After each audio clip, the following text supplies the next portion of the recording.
जयपुर से खबर। मुख्यमंत्री भजनलाल शर्मा सीएमओ में मौजूद हैं। सीएम राजकीय कार्य कर रहे हैं संपादित। सीएमओ के अधिकारी भी मौजूद हैं। तो मुख्यमंत्री भजनलाल शर्मा सीएमओ में मौजूद है, राजकाज में व्यस्त है। मुख्यमंत्री भजनलाल शर्मा सीएम राजकीय कार्य कर रहे हैं संपादित।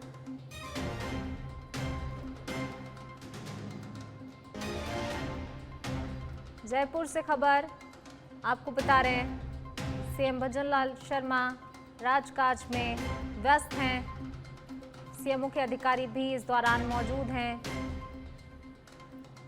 सीएमओ के अधिकारी इस वक्त सीएमओ में मौजूद। और देखिए, मुख्यमंत्री भजनलाल शर्मा राज्य के कार्य में व्यस्त, राज्य के कार्य संपादित कर रहे हैं मुख्यमंत्री।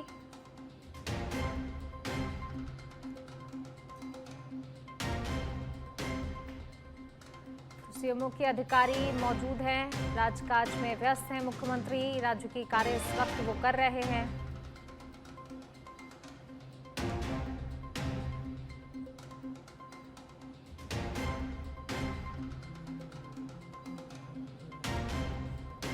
तो मुख्यमंत्री भजनलाल शर्मा इस वक्त सीएमओ में मौजूद हैं और देखिए, राजकाज में व्यस्त हैं मुख्यमंत्री भजनलाल शर्मा। लगातार मुख्यमंत्री भजनलाल शर्मा की व्यस्तता है। राजस्थान के विकास को लेकर, राजस्थान के रोड मैप को लेकर समय समय पर बातचीत करते हैं, बैठक करते हैं, निर्णय लिए जाते हैं और राजस्थान के लोगों की समस्याओं को भी मुख्यमंत्री तत्परता से समाधान करते हैं, लगातार सुनवाई करते हैं। जो भी समस्याएं हैं, किस तरीके से आगे काम करना है, उसको लेकर भी समय समय पर महत्वपूर्ण कार्य मुख्यमंत्री के द्वारा किए जाते हैं। एक बार फिर जो है, अधिकारियों के साथ मुख्यमंत्री राजकाज में व्यस्त, राज्य के कार्य इस वक्त मुख्यमंत्री कर रहे हैं। सीएमओ में मौजूद है मुख्यमंत्री भजनलाल शर्मा, राज्य के कार्य संपादित कर रहे हैं मुख्यमंत्री। सीएमओ के अधिकारी मुख्यमंत्री भजनलाल शर्मा के साथ इस वक्त मौजूद हैं सीएमओ में। तो बड़ी खबर आपको बता रहे हैं जयपुर से। मुख्यमंत्री भजनलाल शर्मा इस वक्त सीएमओ में राजकाज में व्यस्त। चलिए बढ़ेंगे आगे, बात जयपुर की ही। जयपुर में नशे के खिलाफ प्रभावी कार्रवाई सुनिश्चित करने के लिए डीसीपी ईस्ट रंजीता शर्मा ने अपने अधीनस्थ अधिकारियों के साथ बैठक कर दिशा निर्देश दिए हैं। इस दौरान उन्होंने नशा विरोधी अभियान को तेज करने और त्वरित कार्रवाई सुनिश्चित करने पर जोर दिया है। इस विषय पर सच बेधड़क संवाददाता राकेश दाधीच ने डीसीपी ईस्ट रंजीता शर्मा से खास बातचीत की, सुनिए। पुलिस मुख्यालय के निर्देश पर लगातार नशे के खिलाफ प्रभावी कार्रवाई के निर्देश तमाम डीसीपी, तमाम जिला एसपी को दे रखे हैं कि अपने अपने क्षेत्र में जहां पर नशे का व्यापार पनप रहा है, उसको ध्वस्त करने का काम है। हमारे साथ इस समय मौजूद है DCP east Ranjeeta Sharma. Madam, किस तरह का टास्क है और क्या आपके द्वारा तैयारी है? अभी हमने सभी एसीपी साहिबान को बुलाकर मीटिंग का आयोजन किया है, जिसमें जो अभी तक की कार्रवाई हमारी साल भर में हुई है, जो आंकड़े हैं उनका अवलोकन किया गया। विशेषकर अभियान के माध्यम से हमारा प्रयास ये रहेगा कि जितने भी प्रकरण में पंजीबद्ध नामजद अपराधी हैं उनके खिलाफ कठोर कार्रवाई की जाए। जो भी पेंडिंग इन्वेस्टिगेशन है उनमें उनको दस्तयाब किया जाए, उनसे जो भी बरामदगी करनी है उसको किया जाए, ताकि जो पत्रावली है उनका निस्तारण हो।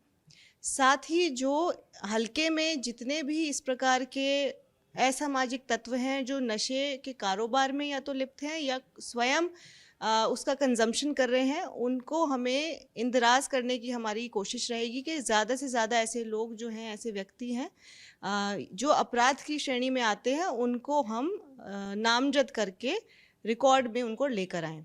साथ ही जो जितने भी पुराने प्रकरण हैं उनमें जो सप्लायर्स पे हमारा एक फोकस रहेगा कि जो सप्लाई करते हैं, जो पूरा सप्लाई चेन को मैनेज कर रखा है, चाहे वो विद इन हमारे ज़िले हों या ज़िले के बाहर के व्यक्ति हों, उन पर हमारी नज़र रहेगी। इसके लिए हमने स्पेशल टास्किंग हमारी जो ज़िला की विशेष टीम है उसको भी की है। साथ ही हमने अपने जो थानाधिकारी हैं और समस्त थानों पर हमारे जो विशेष अधिकारी हैं उनको हमने टास्किंग की है कि वो ज़्यादा से ज़्यादा इस प्रकार की कार्रवाई को लेकर आएँ।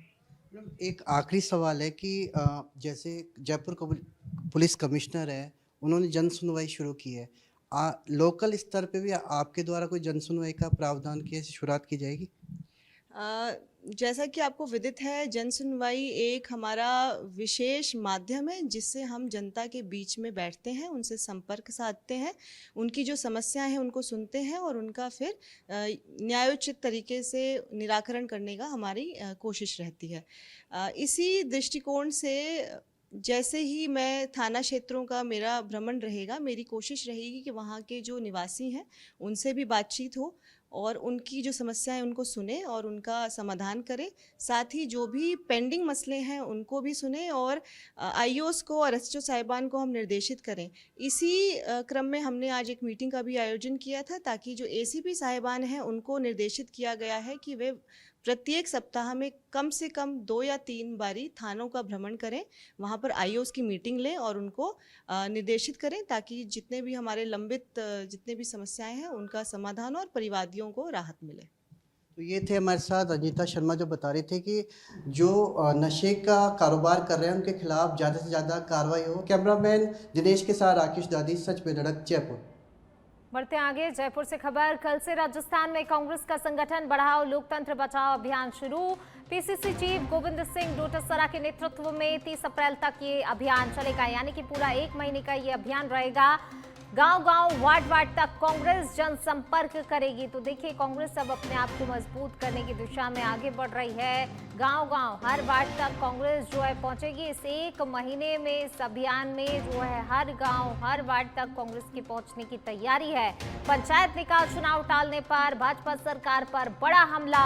कांग्रेस ने लोकतंत्र कमजोर करने का आरोप लगाया है बीजेपी पर। कांग्रेस कार्यकर्ता जनता को अधिकारों के प्रति करेंगे जागरूक। जमीनी स्तर पर संगठन मजबूत करने पर रहेगा कांग्रेस का फोकस। ग्राम पंचायत और वार्ड स्तर पर नई कार्यकारिणी का गठन होगा।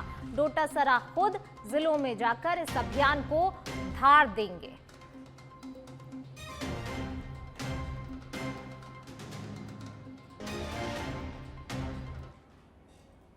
झुंझुनू जिले के उदयपुर वाटी विधानसभा क्षेत्र के मंडावरा गांव में कर्नल किरोड़ी सिंह मैसला की चतुर्थ पुण्यतिथि पर विशाल रक्तदान शिविर का आयोजन किया गया। तो वहीं कार्यक्रम में मुख्य अतिथि के रूप में गृह राज्य मंत्री जवाहर सिंह बैढम ने शिरकत की और श्रद्धांजलि सभा में शामिल होकर रक्तदाताओं को प्रशस्ति पत्र और साथ ही मैसला का चित्र भी भेंट किया और सम्मानित किया।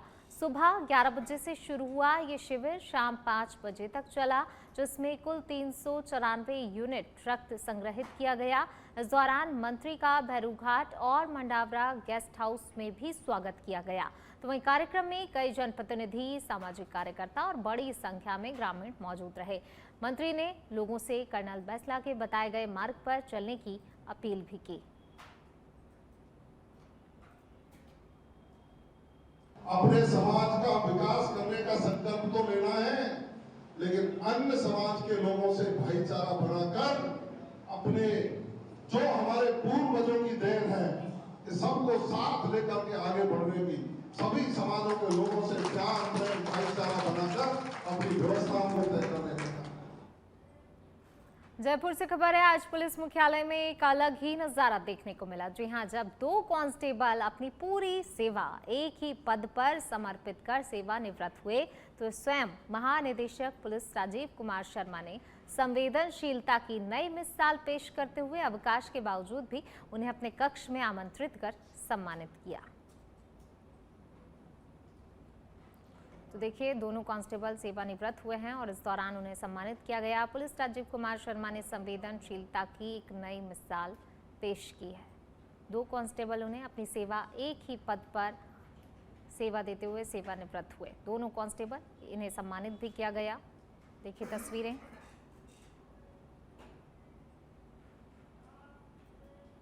सीकर जिले के शेखावाटी क्षेत्र में अचानक से मौसम बदला। मौसम बदलने से बारिश के साथ ओले भी गिरे, जिससे किसानों की चिंता बढ़ गई है। ओलावृष्टि के कारण खेतों में खड़ी हुई गेहूं, सरसों और चने की फसलों को काफी नुकसान होने की आशंका जताई जा रही है। तो वहीं कृषि अनुसंधान केंद्र फतेहपुर में अधिकतम तापमान 28 डिग्री और न्यूनतम तापमान 20 डिग्री दर्ज किया गया है। मौसम विभाग के अनुसार पश्चिमी विक्षोभ के प्रभाव से प्रदेश के कई हिस्सों में मौसम में बदलाव देखने को मिल रहा है। तेज हवाओं के साथ बारिश और ओलावृष्टि के कारण कई गांवों में फसलों को नुकसान पहुंचा है। हालांकि तापमान में गिरावट से लोगों को गर्मी से कुछ राहत जरूर मिली है, लेकिन किसानों के लिए ये मौसम चिंता का कारण बन गया है।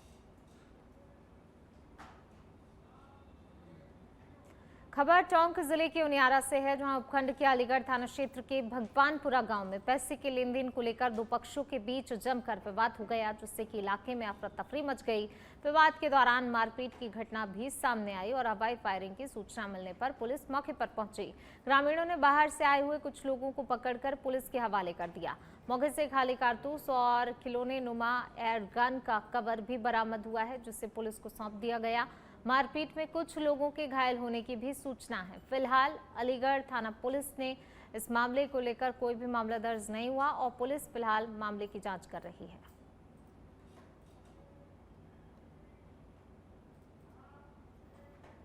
भरतपुर जिले के ऐतिहासिक भुसावर कस्बे सहित आसपास के क्षेत्रों में गर्मी बढ़ने के साथ ही नींबू के दाम भी अब तेजी से बढ़ गए हैं।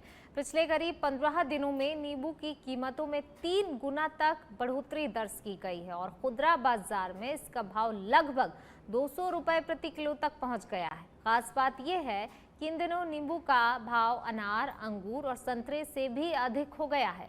फल विक्रेताओं के अनुसार गर्मी के मौसम में मांग बढ़ने और बाहर से आपूर्ति आने के कारण कीमतें बढ़ गई हैं। महंगाई के कारण अब घरों, होटलों और ढाबों में भी नींबू का उपयोग कम हो गया है और शिकंजी, गन्ने के रस और सलाद में भी अब इसका इस्तेमाल सीमित किया जा रहा है।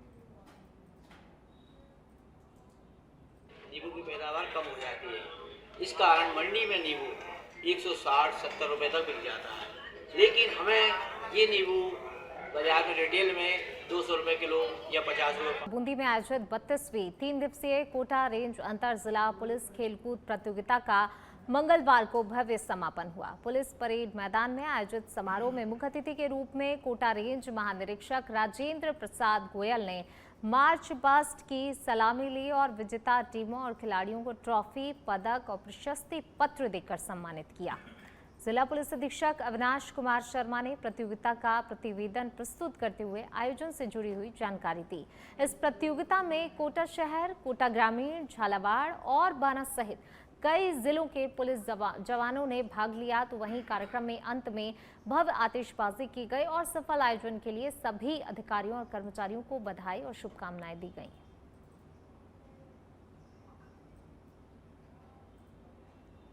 और अब बात करेंगे दौसा की। जिले में मंगलवार शाम अचानक मौसम का मिजाज बदला और आसमान में काली घटाएं छाने के साथ कई इलाकों में रिमझिम बारिश शुरू हो गई। मौसम के इस बदलाव से जहां लोगों को तेज गर्मी से राहत मिली, तो वहीं किसानों की चिंता इस बारिश ने बढ़ा दी है। इस समय खेतों में खड़ी हुई फसलों को बारिश से नुकसान होने की आशंका जताई जा रही है। शहर और आसपास के क्षेत्रों में हुई हल्की बारिश के कारण कई जगह पर सड़कों पर पानी भर गया, जिससे राहगीरों को काफी परेशानी का सामना करना पड़ा और आवाजाही भी प्रभावित हुई। अचानक बदले मौसम ने एक और मौसम को सुहावना तो बना दिया, वहीं जनजीवन पर भी असर डाला।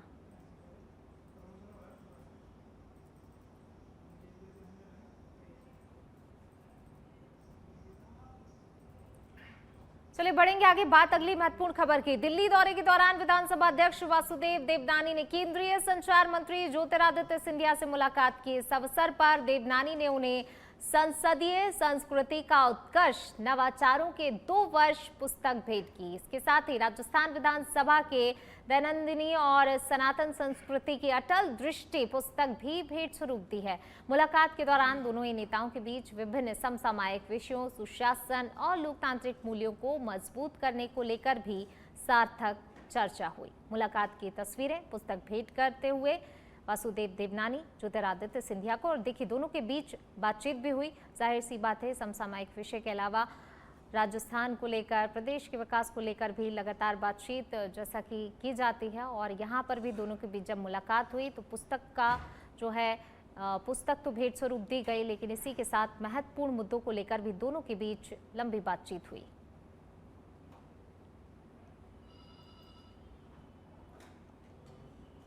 चलिए बढ़ेंगे आगे, बात करेंगे छत्तीसगढ़ की, जहां बस्तर से बड़ी और सकारात्मक खबर सामने आई है। माओवाद उन्मूलन अभियान की डेडलाइन खत्म होने से ठीक पहले सुरक्षा बलों को बड़ी कामयाबी हासिल हुई है।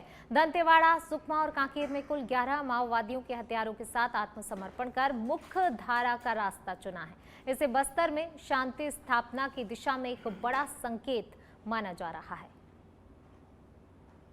तो देखिए, बस्तर में माओवाद को बड़ा झटका, 11 माओवादियों ने सरेंडर किया है। जैसा कि डेडलाइन जो 31 मार्च 2026 तय की गई थी, और देखिए आज जो डेडलाइन थी उस दिन भी माओवादियों ने आत्मसमर्पण किया। एक जो सकारात्मक खबर है बस्तर में, क्योंकि जिस तरीके से लगातार, या छत्तीसगढ़ की बात करें, जो नक्सलवाद प्रभावित क्षेत्र हैं उनको लेकर केंद्रीय गृह मंत्री अमित शाह ने कहा भी था 31 मार्च 2026 तक नक्सलवाद का खात्मा होगा, और देखिए उसी दिशा में एक बड़ा कदम इसे माना जा रहा है। अमित शाह ने कहा था कि 31 मार्च 2026 को नक्सलवाद का खात्मा कर विकास की गंगा बहेगी बस्तर में। आज बस्तर सहित पूरे छत्तीसगढ़ से नक्सलवाद का खात्मा हो चुका है। 31 मार्च 2026 का दिन है।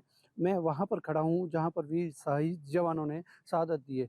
आप देख सकते हैं कि बस्तर के इतिहास की अगर बात की जाए तो 2001 से लेकर 2025 तक यहाँ पर 1402 जवानों ने बस्तर की शांति के लिए अपनी शहादत दी है, अपनी जान को न्योछावर किया है नक्सलियों से लड़ते हुए। उसके बाद आज दिन तक अगर 31 मार्च 2026 को नक्सलवाद का पूरी तरह से खात्मा हो चुका है। अगर देखा जाए तो आज दंतेवाड़ा में 5 और सुकमा में 2 नक्सलियों ने आत्मसमर्पण किया है। बहुत बड़ी मात्रा में यहाँ पर डंप किया हुआ उनका सामान मिला है। नक्सलवाद की अगर काले इतिहास की बात की जाए तो 76 जवान चाहे ताड़मेटला की बात के, 55 जवान रानी बोतली का हो, 27 जवान एराबोर की घटना हो, हर जगह जवानों ने अपनी शहादत देके नक्सल से लड़ते हुए कहीं ना कहीं नक्सलवाद को पराजित किया है और विकास की नई गंगा बही है। जहां जनता ना सरकार चलती थी, अब आज वहां पर जनता की सरकार ने पहुंच पाई है। काफी अतर्क प्रयास थे। जिस दिन केंद्रीय गृह मंत्री अमित शाह ने ये बात कही कि 31 मार्च 2026 तक नक्सलवाद का खात्मा कर दिया जाएगा, तो सिर्फ और सिर्फ एक लोगों को राजनीतिक ये भाषण लगा था, लेकिन हकीकत में जवानों की भुजाओं की ताकत के बलबूते पर आज नक्सलवाद का पूरी तरह से खात्मा हो गया है। आज बस्तर सहित पूरे छत्तीसगढ़ में शांति लौट आई है।